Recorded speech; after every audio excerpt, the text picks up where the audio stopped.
Boy, did I fuck up. I wasn't even supposed to be added. I'm gonna just remove myself and then.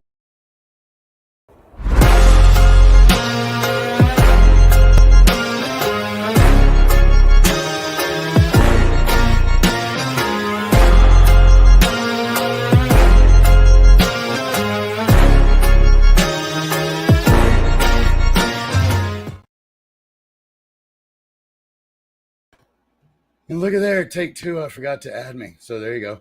Hello, everybody. Spirit of 420 here because everything I do is so 420, including little fuck ups like that. I mean, if that's not 420, then I don't know, quite frankly, what is.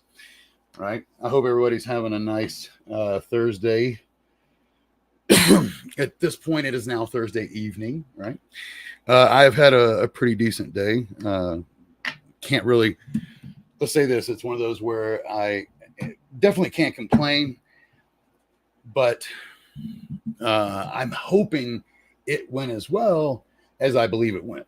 And what I mean by that, just to, clear the air, if you will, is I had an interview today, and I had an interview yesterday, and I'm still waiting to hear back from them, but I'm waiting, put it that way.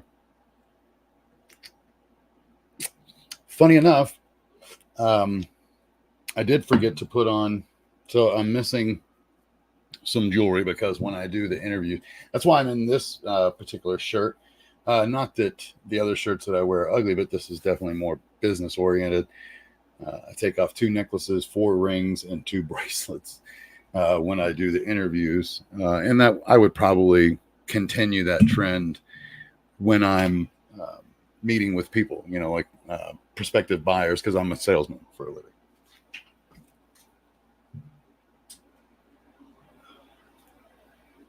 And let me just tell you, here in Colorado, it's 90 degrees and 90. Well, I don't know if it's 90 now. Now it's 82, but it's now 7:20 in the evening. Actually, now it's on. Well, okay, 7:22, whatever.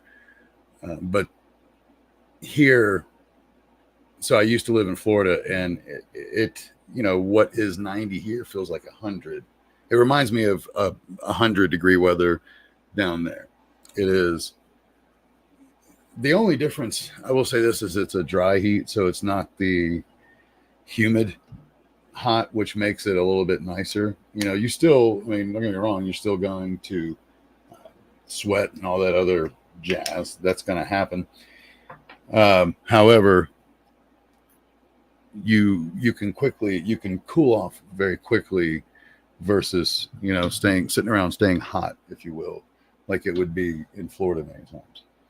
So for those of you who care, and I mean that, and for those of you who don't even, I would really appreciate if you put a few prayers out for me for this job, because it would be really helpful at this particular time in my life to have this job. So, and I'll obviously send out any prayers that anybody ever asks me for. I have no problem doing that. And if you need a prayer, then just ask me.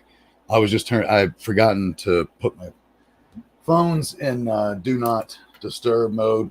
Oh, and I put those on for a reason. I'm going to do a dab.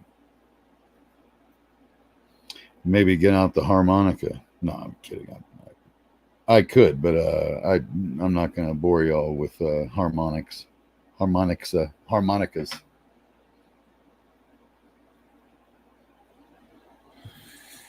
So, had 2 interviews. Both of them are what's called high ticket sales, which means you probably get it from the name.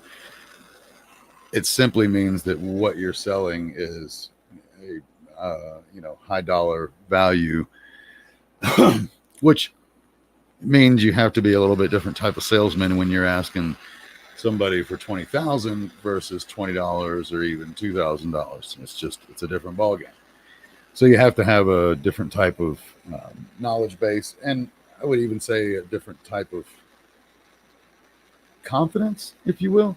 I mean, you have to have confidence to be a salesman, but your confidence level talking to C-level executives and, asking them for 5 to 6 figures is a different type of confidence than, calling up, Wilma and John and asking them for even $20 one time or $50 a month. Even. What am I doing? I'm looking for this.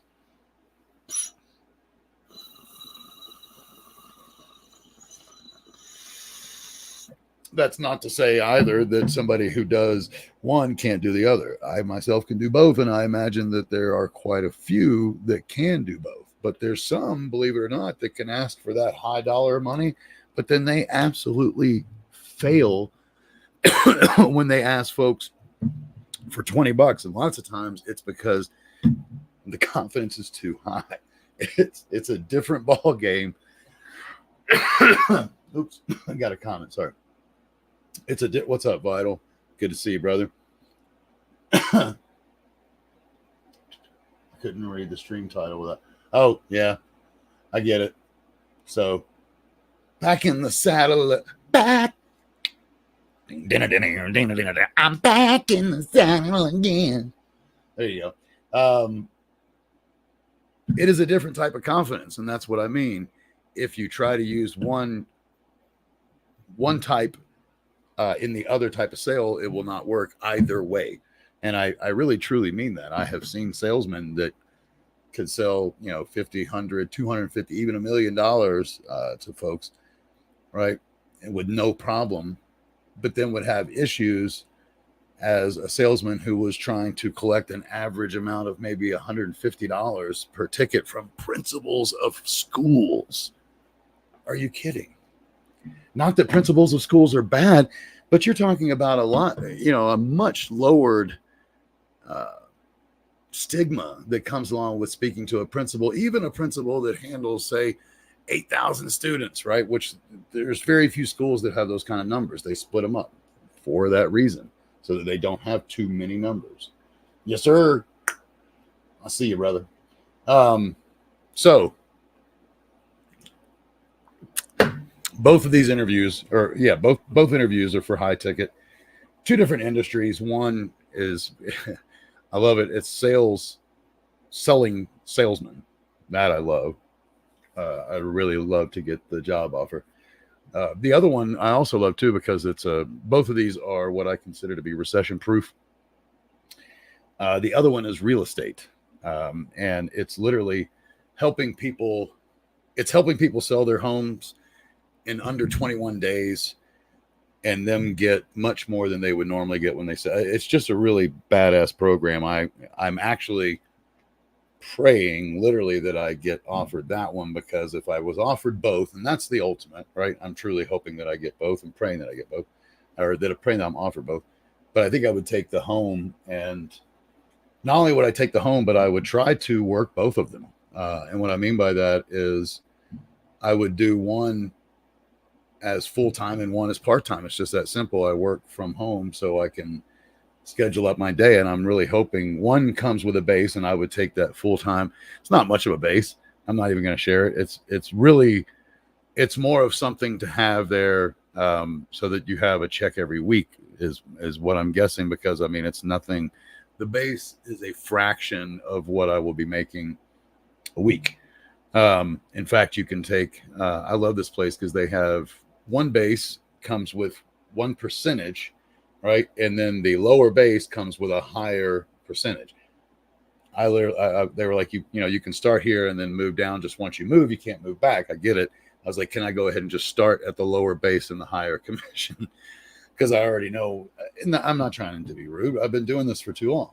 When I say too long, when people say that, I think most of the time what they mean is, I know I'm good at it and I'm going to continue to be good at it, but that takes learning and consistently growing. I'll tell you that. And I didn't mean for this to become sales. All of a sudden it feels like a sale. Hold on, I'm going to open this window a little bit more. All of a sudden it feels like I'm almost at like a sales recruitment type situation. And and trying to convince people why to go with me. And I don't mean to. It's my life. It's what I've done my whole life. It's why I would like to do both of them, because selling a salesperson is a lot more fun. When you use a tactic on them, they simply they laugh and enjoy it if you did it well. And a good salesman respects another good strong salesman in a way that is different than just common respect for one another. It's whatever you do, whatever it is you do, and think about what it is you do for a living. Think about someone else that does it as good as you, or maybe even a little bit better, and that type of respect that you carry for them, right? So it maybe even a little bit less, but they're getting there. Whatever, maybe it's somebody you're mentoring. I think you understand what I mean. It's more of a work ethic respect. Well, that's a funny one to say. What you got saying over here, Vio? I hope so. I hope so, man. I'm praying on it.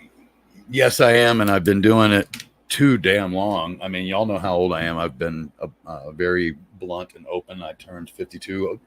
So I do want to apologize because I know that some people were probably downright upset that I didn't stream at least on 420. All I can tell you, folks, is I did not celebrate it this year. This was probably, everything hits you when it comes to grief. Not only is it in stages, but it hits everybody differently, and it doesn't necessarily go in order. The stages don't necessarily, at least that my experience was not that they had a specific order, and that's not been my experience when I talk to other people. And all I can tell you is when Skylar first died, which was, if you remember, October, late October 2022, right? I continued to stream for pretty much another year, and pretty solid too. And I'll say this, in doing so, there was a part of me that was kind of putting off what was inevitable, and that was for me to go into a deep depression about losing.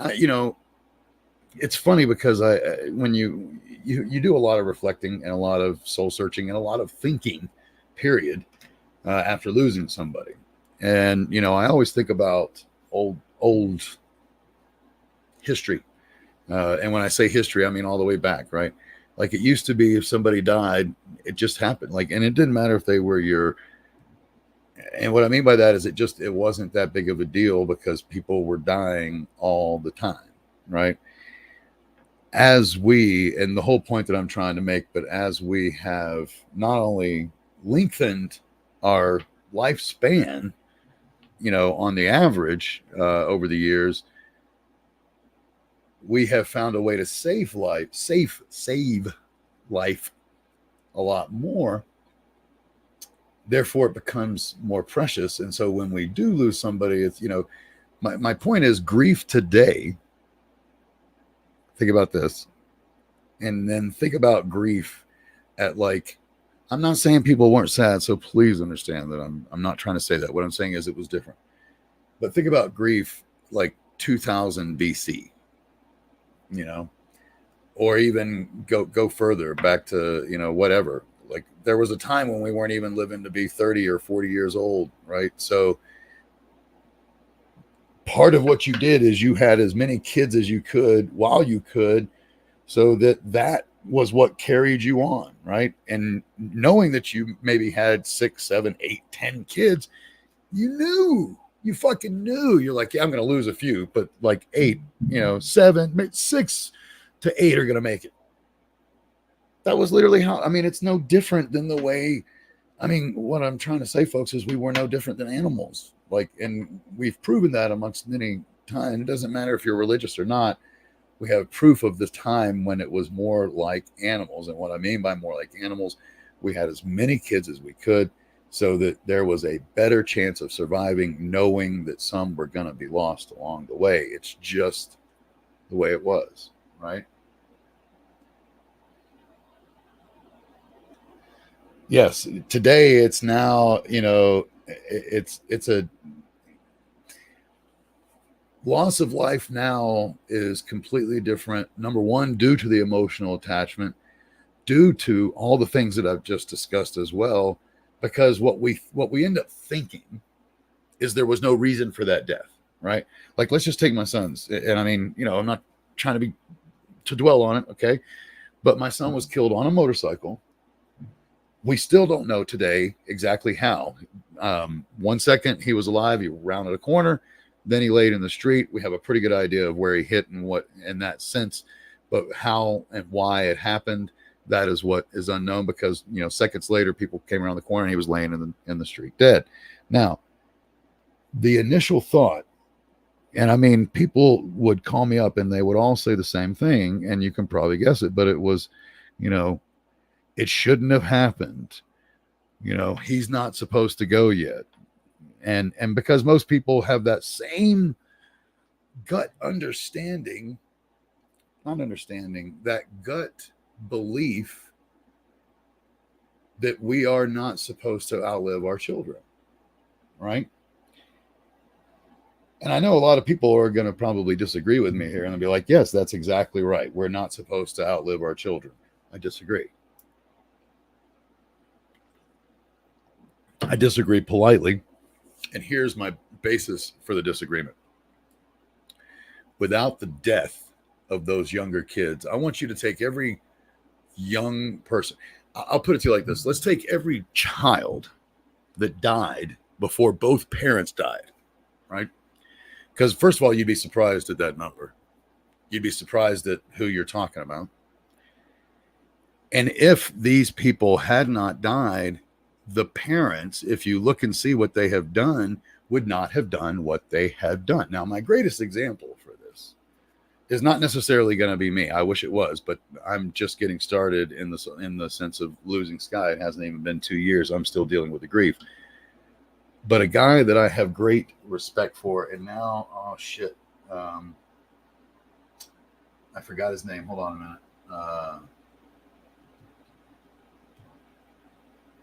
I don't want to say it out loud because I'll give it away.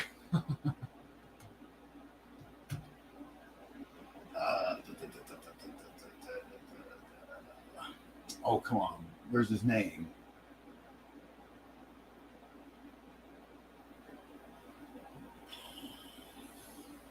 Okay. Have to add one more word. There it is. All right. So here's someone I have great respect for, and you may know his name. I want to say his name first, and then I'll explain who he is. His name is John Walsh. Okay. For a moment, I couldn't remember his name. Forgive me. I'm almost as old as this guy.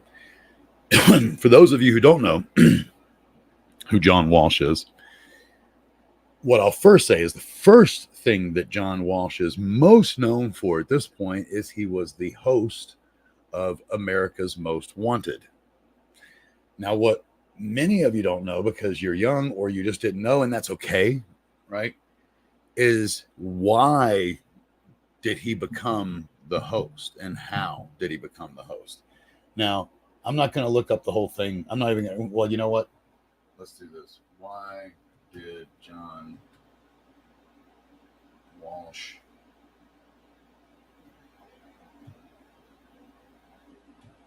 start America's Most Wanted? All right. So literally he started it. I'm almost positive that, and even when I put the question in, why did John Walsh start America's Most Wanted? That's what, and you can find a lot of articles on this. All right. But the simple and easy story of John Walsh. Hey, what's up, Chaos? Good to see you too, brother. I told you I'd be on. And I see that you made it. The simple and straightforward story of John Walsh is that his son was kidnapped and killed.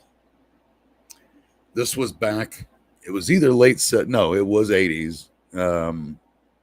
I think it was 81. And then they ended up doing like a Lifetime, not a Lifetime. It was actually a full-fledged primetime film about it.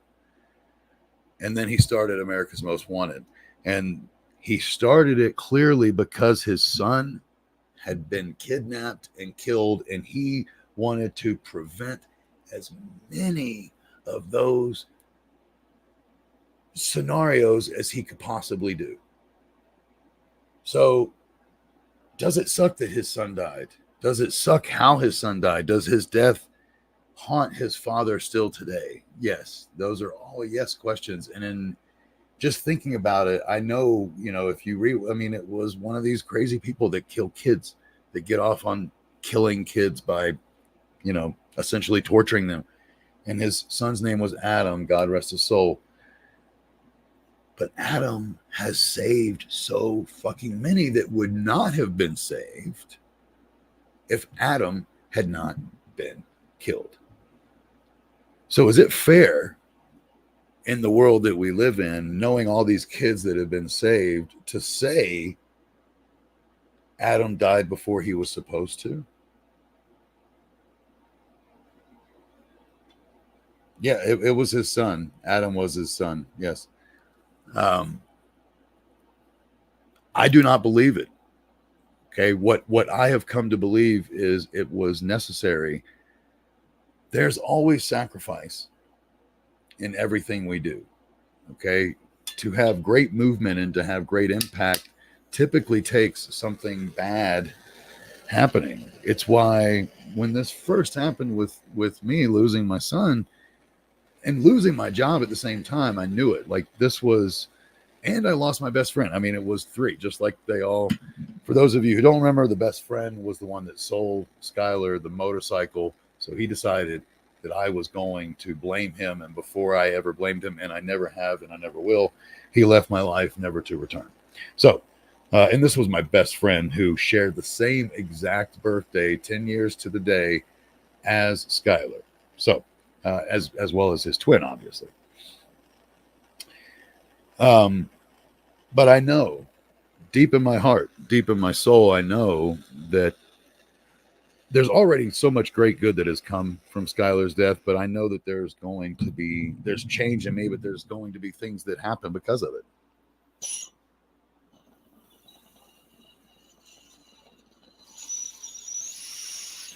And what I mean by that is one thing, one step at a time. To say he wasn't supposed to die before me, and to say that children are not supposed to die before their parents, is comforting, shallow words. I mean that with all due respect. They are absolutely supposed to die when they are supposed to die. It's funny because I was just talking to someone, and I can't remember who I was actually, I think it was my father. And he brought up, it was. We were talking about death rates because we'd had a 55-minute long conversation, and we were just talking about how many people had died during that time. Just in the U.S. first, and then we looked at worldwide.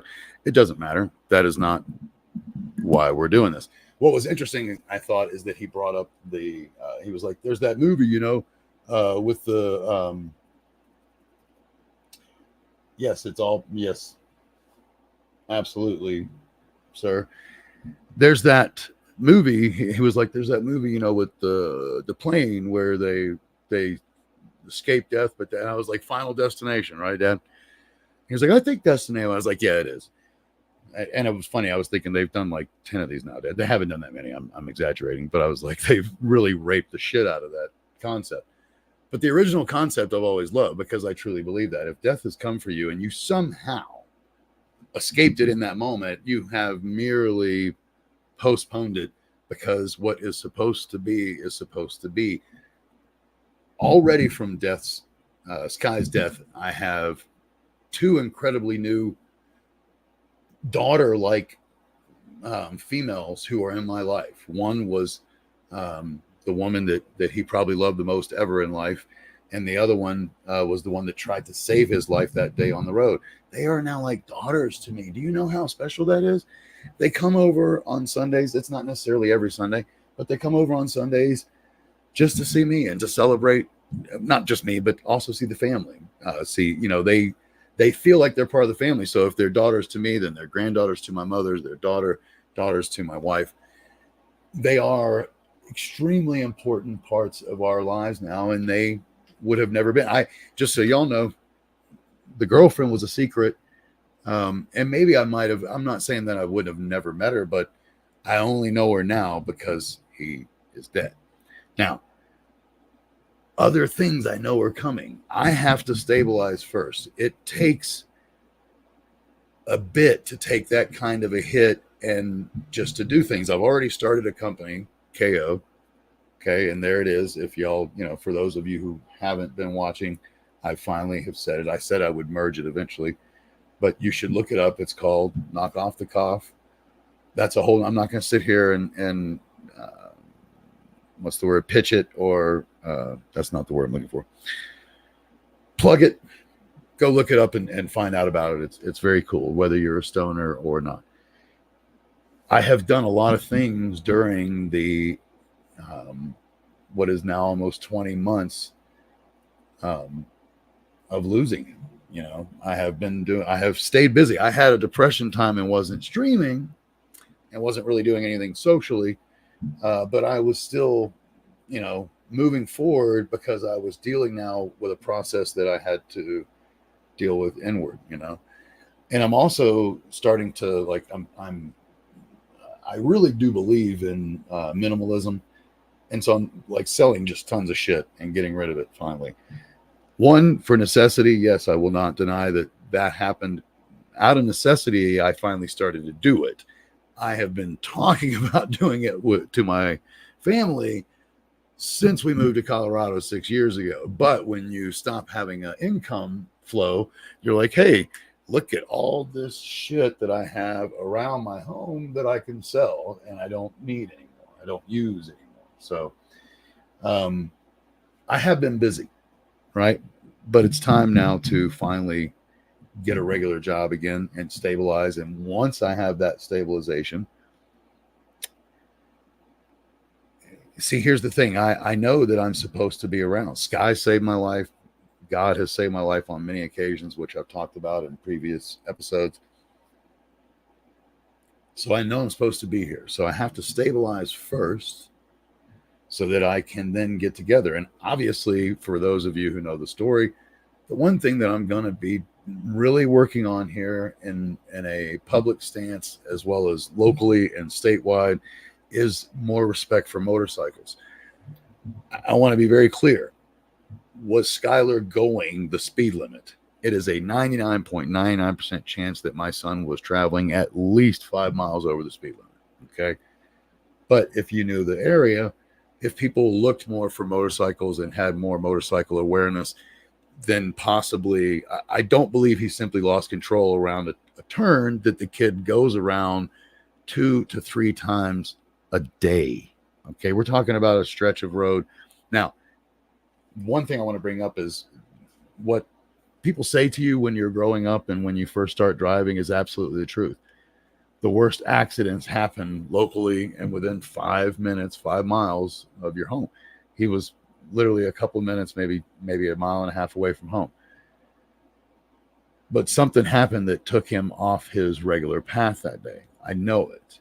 I know it's not an intersection, but where it's where, and I'm doing it the wrong way, but if you're coming,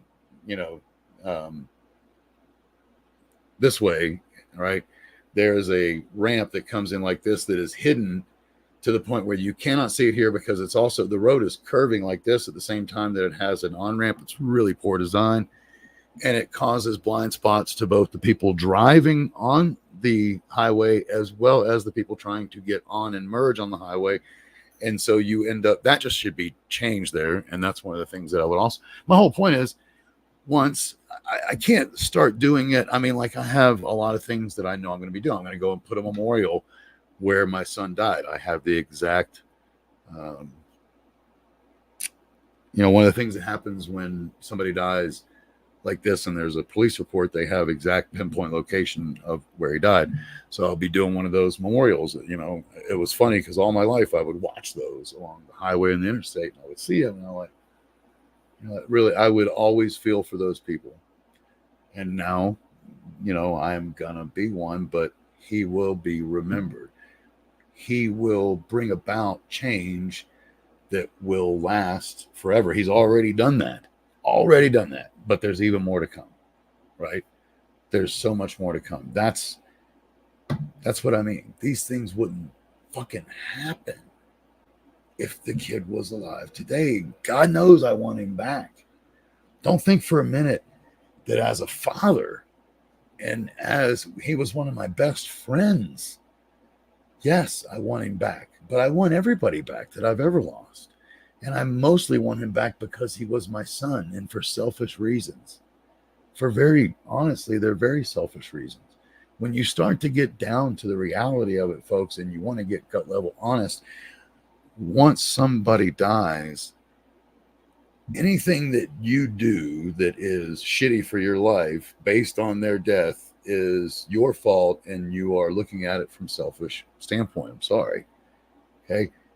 People don't die to hurt you. They don't die to change your life. Even the ones that commit suicide, even those folks, they somehow believe that they are helping people most of the time. They believe that life is going to be better without them, not worse, right? So try to keep that in mind when you're grieving and when you're moving forward. You have to move forward. You have to. You have to find a way to go, okay, what still matters, and look at the things and become grateful again. Get back down to what I call the basics of life. Be grateful. You have a home, you have a wife, you have a mother, you have a father, you have 3 kids still. I'm talking about for me, right? That absolutely love me. I have hundreds of friends that absolutely love and care for me. I have a handful that are incredibly close to me that I care about and have remained friends with for years. One of them is in the audience tonight.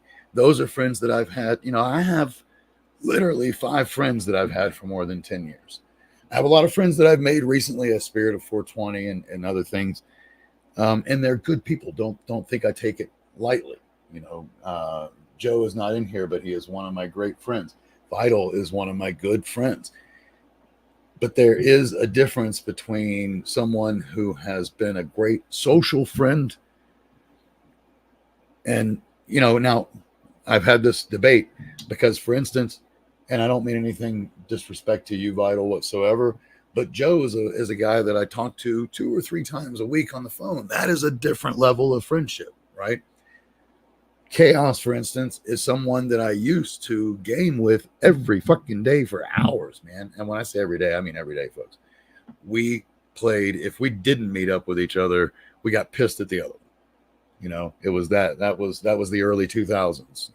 And when I say early, I'm talking about before 2010. So we became friends almost immediately after Xbox Live came online, and we've been friends ever since. I've never shook his hand. I've never hugged him, but we are extremely close and know one another very well.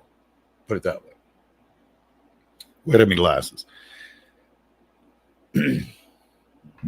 Again, here's one of the things, consider this.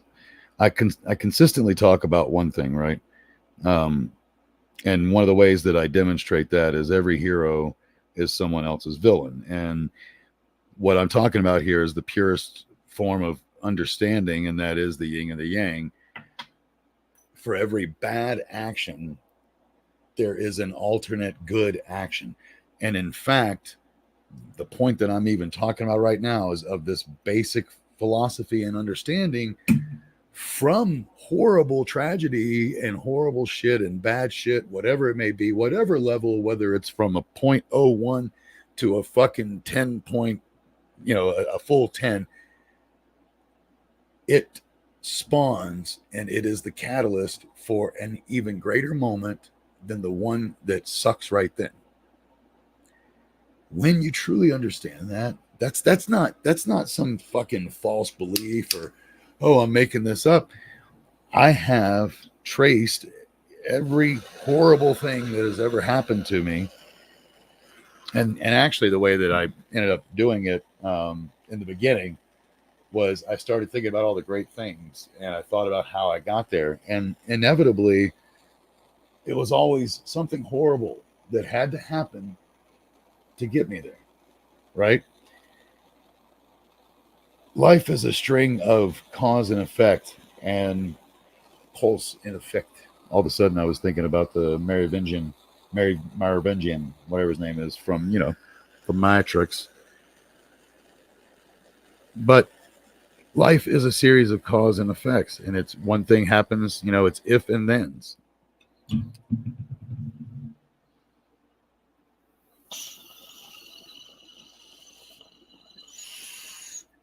As human beings and as a society, we have a list of, I don't want to call them, yeah, 1,000 of hours. Oh, dude, through like multiple depressions. Oh, shiza.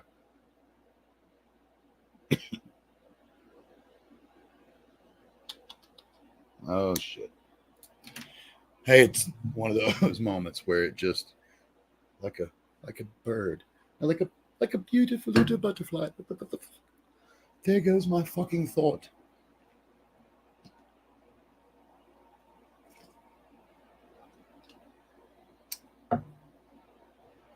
The cynical people, by the way, will listen to this and they will say, or they will hear something like this, right? And they're like, yeah, but think about all the good things that had to happen. I do. My point is, without that one really horrible thing,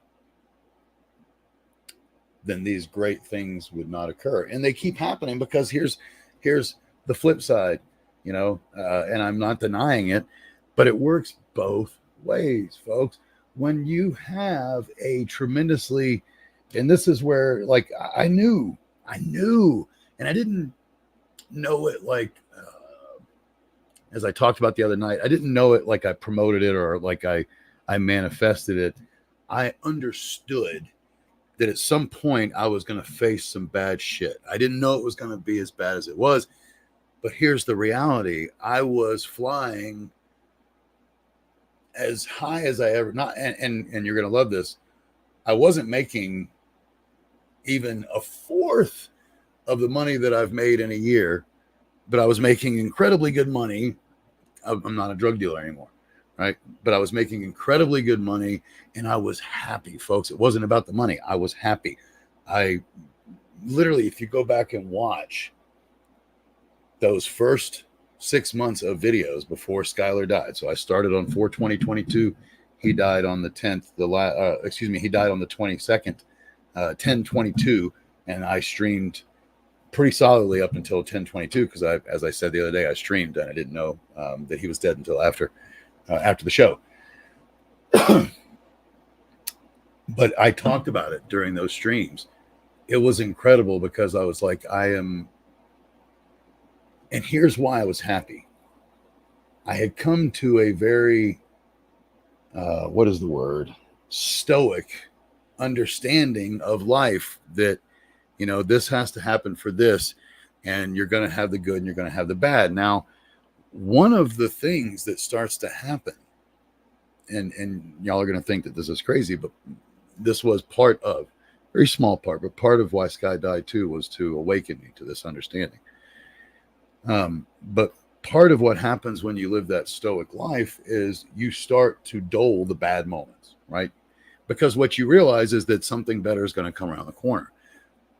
There's always a flip side to that, folks. What you also realize is that when you're having a great day, eventually that's going to turn a corner. It's going to. The balance has to come. Why does it have to come? Some ask. I'll say it very quickly. How the fuck would you know an incredibly great day if you haven't had an incredibly horrible day? And they just keep escalating if you keep going along with the plan. That's another story. We'll talk about that later because you can buck the system. But that's again.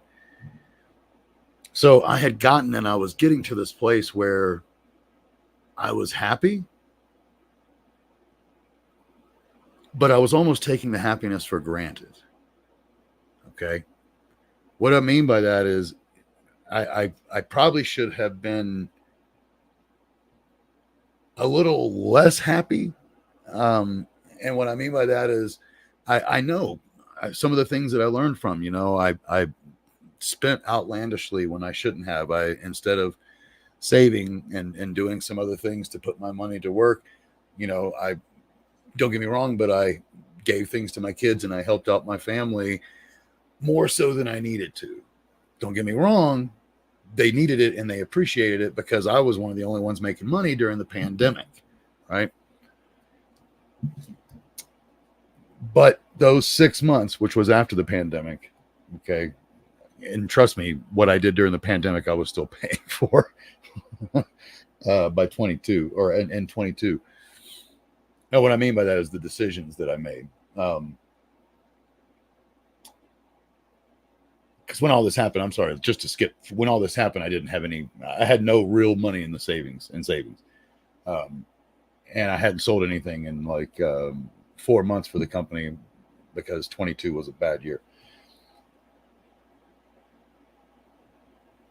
The 6 months leading up to Sky's death, I remember and all I can say is what I got from it is to understand you don't want to dull that feeling too much of the pain, okay?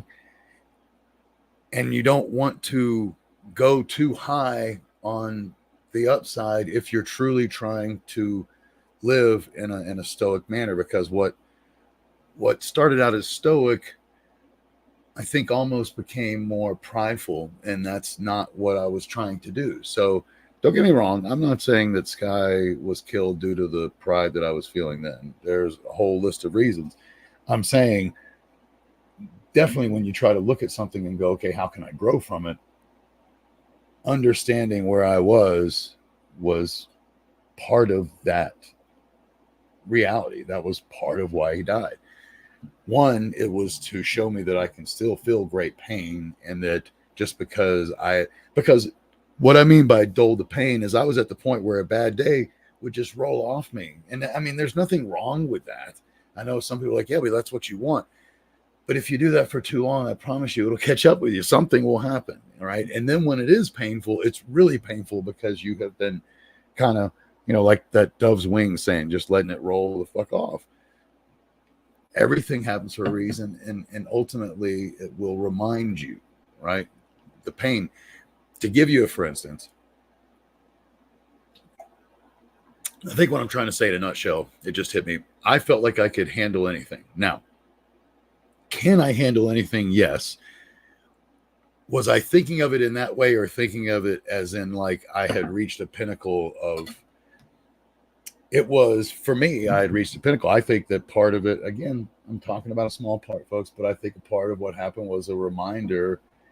I told you when I was a drug dealer, somehow I got out of all that, even though I got busted, because I was supposed to learn from it. I did. I was supposed to learn things from this.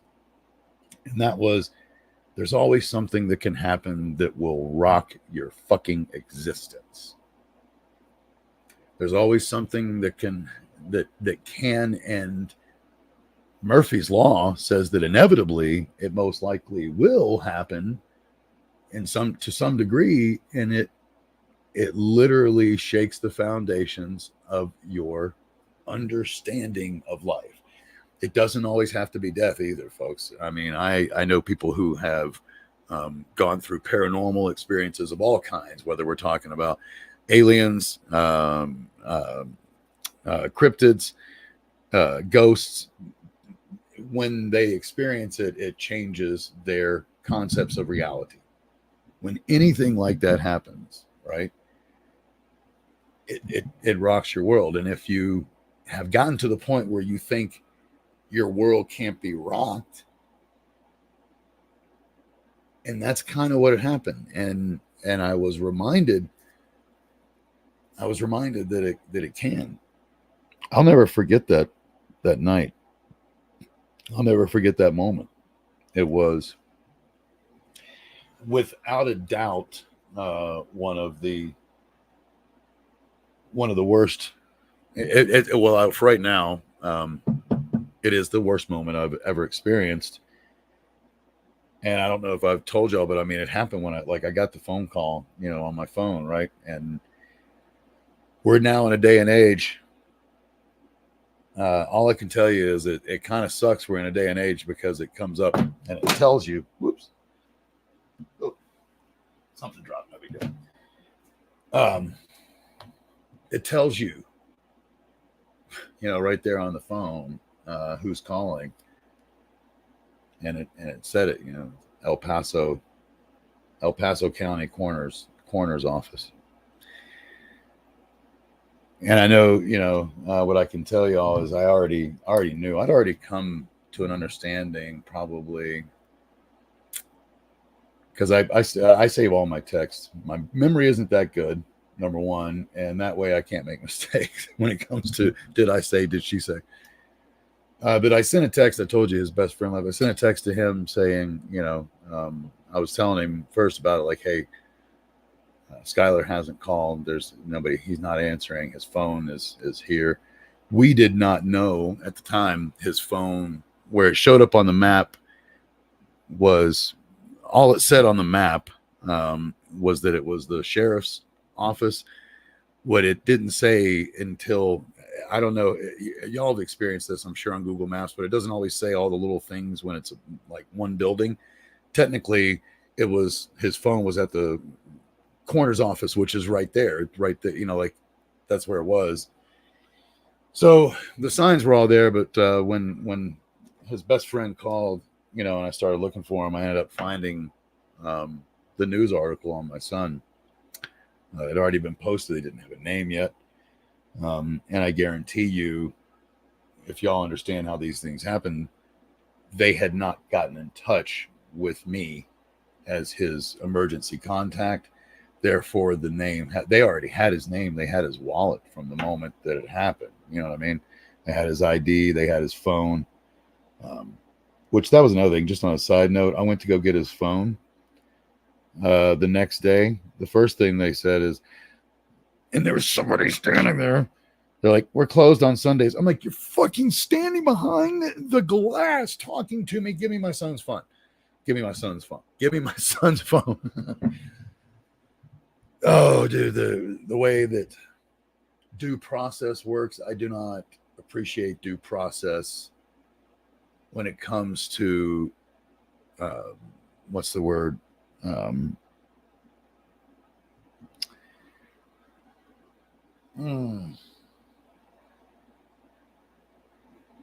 Something of the heart. I can't, when it comes to something of the heart, I can't think of the fucking word. That sucks.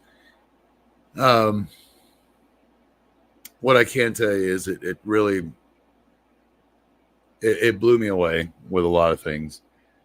And when I got that call, before the guy even told me, I mean, I knew why he was calling. And then once he said it, it was like the final bit of this is happening,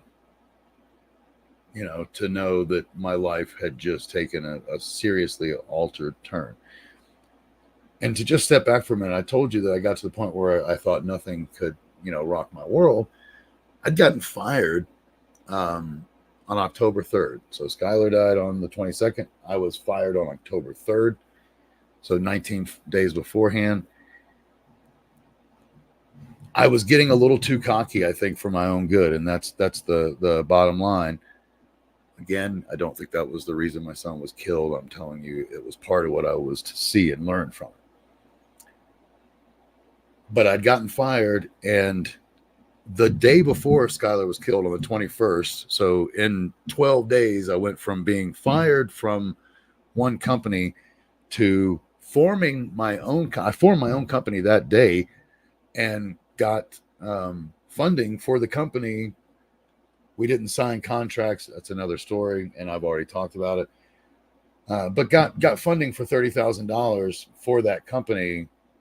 On I don't want to say the first call, but it was the first call, the first actual call. The guy and I were friends. He's my tax attorney. That was part of the reason why he said yes so easy, is he saw what I made and he knew how I made it. And we're talking about selling the exact same thing, but for ourselves, right? So, and to give you an idea, I close, I'm not going to sit and get into the numbers, but I close at about a 1 out of 3 ratio. We did the numbers and planned on me only closing literally 1 out of 5 to start. Technically we did 1 out of 10. I'm sorry. We did 1 out of 10, 1 out of 10, closing only 10%. Right. So yes, we felt very confident about. That's why he stepped on board. And I remember even, one nice memory I have is that meeting was 8:30 in the morning on that Friday, the 21st, and I talked to Skylar at 11:30 that morning. He doesn't work on Fridays, but he was working on other cars. That's exactly how he died. But um, I called him and told him all the news and everything. And so the last memory I have, the last thing that my son ever said to me is how proud he was of me and how much he loved me. So, a lot of parents, they don't get that privilege, folks. They don't get that honor. Um, Unfortunately, even his brother doesn't have that ability, like doesn't have that kind of a memory. And I'll tell you why in a moment.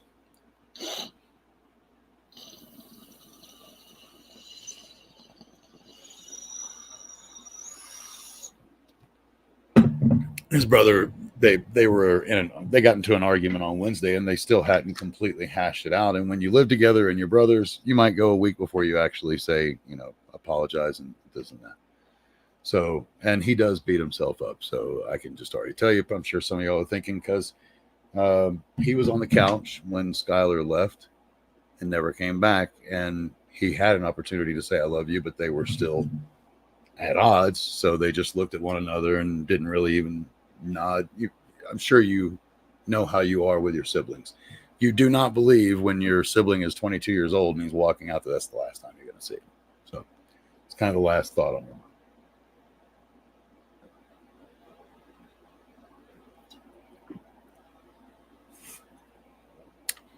So never give up, never surrender, always keep fighting for love.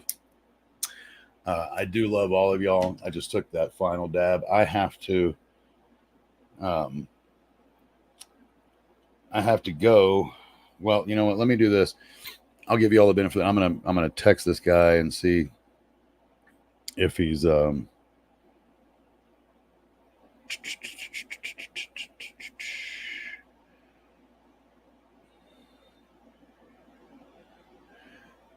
let's see. I'm waiting to see if this guy. I'm selling these speakers, so if this guy's gonna meet me, then I have to go. But if he's not gonna meet me, then I'll hang out for another few moments. By the way, I love looking at the things. I will say this: the Chinese are some fucking daredevils, man. They are some daredevils.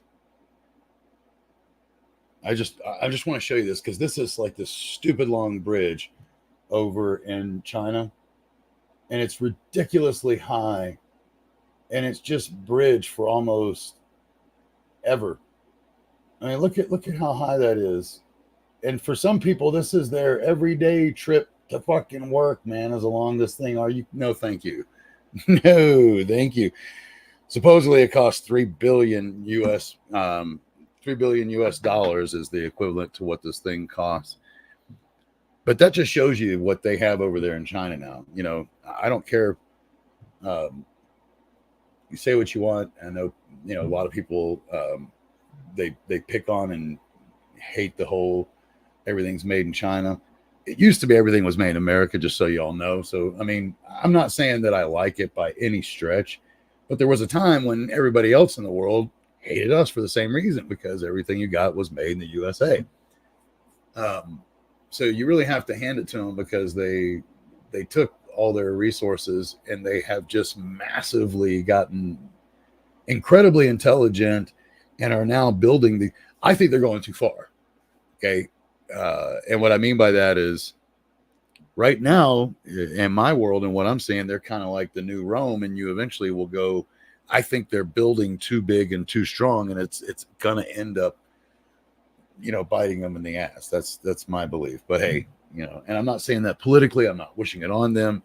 It's just the way I see it, because it's the same thought process that went into when they built the Titanic. We can overcome and nothing can destroy this. By the way, that bridge I just showed you, it spawns over 12 fault lines. I mean, are you kidding me? That's almost, to me, that's not almost, that is going, okay, I'm going to poke at you. It's like daring it to happen. So um, I that's why I say I think it's a matter of time, and I pray that it doesn't happen. But I think that there's going to come a time when shit goes bad. Hell, folks, if you don't believe that it could go bad and that it will or does go bad, just look at what happened with the ship. We've had two major incidences with cargo ships in the 2000s, okay, or excuse me, the 20s, okay.